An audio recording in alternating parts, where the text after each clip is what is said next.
So, a very good evening again, and thank you so much for joining us on air.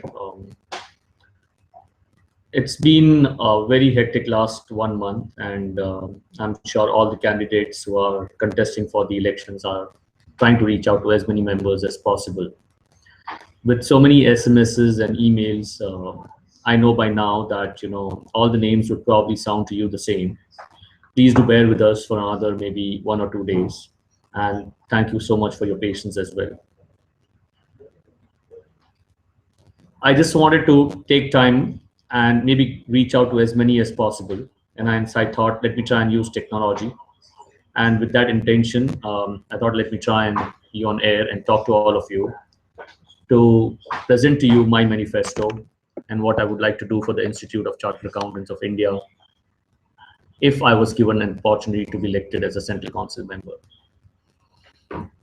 Let me take 2 minutes from you to give you background of who I am and what I do, and maybe 5 or 10 minutes to say what I would like to do for the Institute if I were to be elected as a Central Council member. I started my career way back in 98, 99. And as any young chartered accountant, I too was confused in terms of what I should be doing. Fortunately, I picked up emerging areas of practice in risk advisory, technology, operations risk, enterprise risk management. We started our practice with just about 3 odd employees, and I'm happy to let you know today that A&B, Assurance and Business Advisory, we have more than 500 odd employees with more than 200 odd chartered accountants, 200 odd engineers, and 100 odd MBAs who work for us. I started spending a lot of time with the Institute of Internal Auditors, and I was elected as the president of the Institute of Elected Auditors, Institute of Internal Auditors of the Bombay chapter, the Mumbai chapter.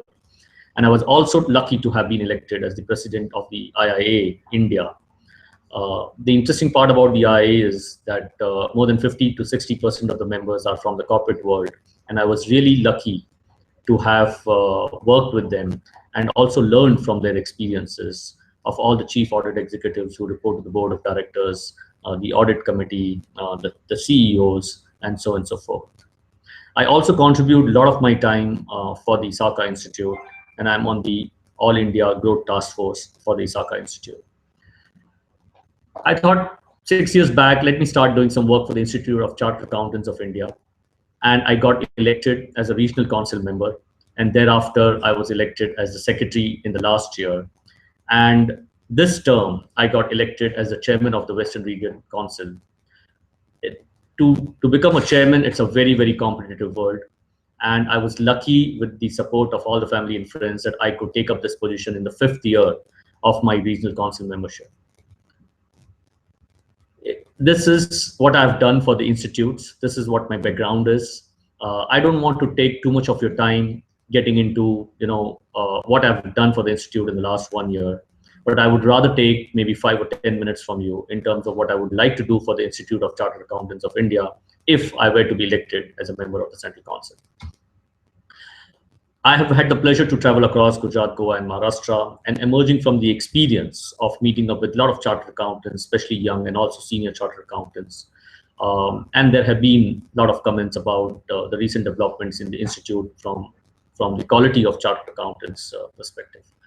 I would want to only highlight one thing, that I believe the expectation of the industry from a chartered accountant is slightly different from what we are as chartered accountants. And that difference is that we are not business focused or industry focused as chartered accountants. What I mean is that we have all been taught, or the course curriculum that we all go through is actually auditing and accounting and standards, which in reality is to find problems.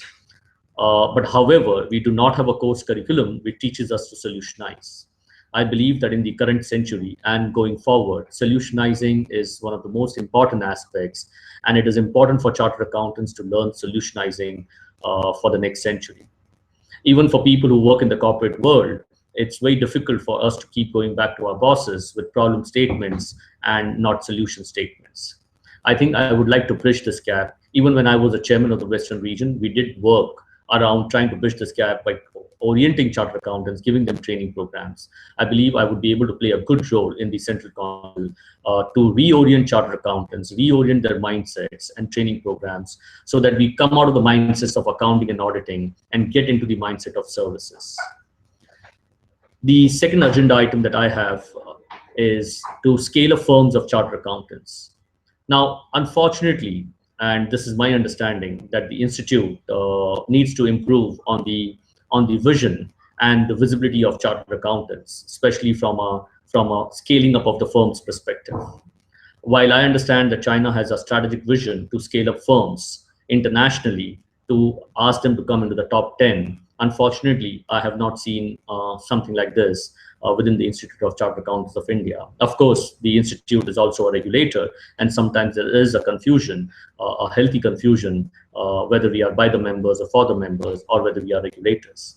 While we are both, and I think we're doing a decent job on both the sides, we need to have a strategic vision, and I believe that I could play a role in helping the firms to scale up from small to medium and medium to large. Of course, there are a lot of programs that we have around capacity building, but I think it needs a little more than capacity building programs to scale up firms and help them to grow across the country.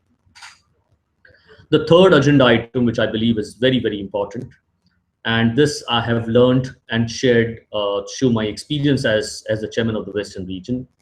I believe that the Institute of Chartered Accountants of India needs to improve the organization structure in the institute to be more service oriented. Unfortunately, the institute does not have a service concept and does not have a concept of turnaround time. It's very important for us.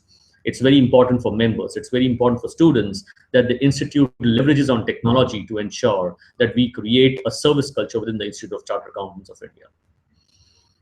I think the turnaround times that we set for our members is very important from a service concept as well, to ensure that the membership services are offered to the best of our ability to all the members and students. While there are several examples which I could probably take, but I wouldn't want to take your time at this point in time, I would only want to summarize that an organization structure within the institute, to have a CEO, to have a chief marketing officer, is very, very important to ensure that we sustain our growth in the next 10 or 20 years, because the time spent by the elected members, should be less on administrative work, and it should be more on thought leadership. And I believe I can play a very good role in the thought leadership on the table at the Central Council. The last agenda item would be to do with students. I'm not sure how relevant that would be to members, but I believe that it is also important for us to work with students, and also important to deliver content to them, and maybe use the digital world and maybe digitize all that we have in the digital world and offer that to them at the lowest possible cost. I think we have done a great job in the Western region to start our WRC coaching classes, and I believe that we could do more by digitizing all that we do for the students going forward. This is what I wanted to talk to you about, especially on the 4 agenda items that I have. Lastly, I believe it's important and very, very important for all of us to go out and vote tomorrow. That is the 4th and the 5th of December, depending on where you are. The voting percentage in the institute, unfortunately, is on an average of just around 50%, whereas for the best objective of any democratic institution should be to ensure 100% voting. But unfortunately, the institute, we still live in the 40-year-old technology, which is based on a manual voting system, and we do not have the electronic voting system or an anywhere voting system. I believe that this needs to be improvised. But however, saying that, and as we stand today, please do go out and vote tomorrow morning or on Saturday at your convenience. When you go out and vote, please do mark as many preferences as possible, because every preference has a value. I do repeat that every preference is a value, so please do go out and mark your preferences. And lastly, when you do go out and mark your preferences, please look out for my candidature. I'm Anil Bhandari, and I'm standing for the Central Council election, and I'm serial number 2 on the ballot paper. Lastly, and very, very important, there has been lots said about the 4 pillars that the Institute of Chartered Accountants of India stand on. I believe that the Institute of Chartered Accountants stands on only one pillar, and that's credibility. And the only promise that I can make to all of you, is I'll uphold the credibility of the institution if I were to be elected and if I were to work for the Institute of Chartered Accountants of India. Thank you so much for participating in this virtual world today and joining me today. Thank you once again, and I hope to reach out to you again and look forward to engage with you more and more. Thank you so much.